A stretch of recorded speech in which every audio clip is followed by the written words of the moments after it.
So peer tutoring in math is a great way to give different students the opportunity to verbalize and work through their own work, while also um, gaining confidence in teaching other students to work through different problems.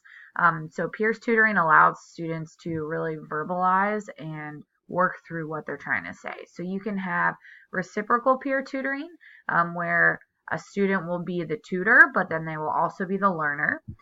Or you could have non-reciprocal peer tutoring, where one student is the tutor the entire time and one student is the learner the entire time. So the way you could set this up in a classroom, especially for reciprocal peer tutoring, is you could have students work through problems on their own, and then say that, this student, you're going to teach this problem to a student, and you're going to teach this problem to another student. So you would pair them up, and you could either do high students with low students, because in the reciprocal teaching, the low student would also be teaching the higher student.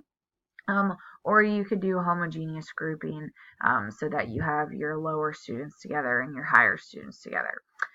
But either way you want to do it, you would teach the method where for a certain amount of time, maybe 1 minute or 2 minutes, the tutor is just going to talk. So they're going to work through the problem, give specific examples of how they solved the problem, and reasoning as to why.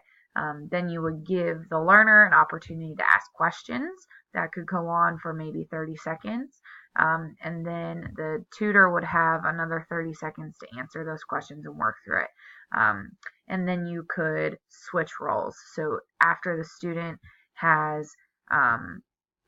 tutor has been given the opportunity, then they switch roles and the learner then becomes the tutor and they work through it that way.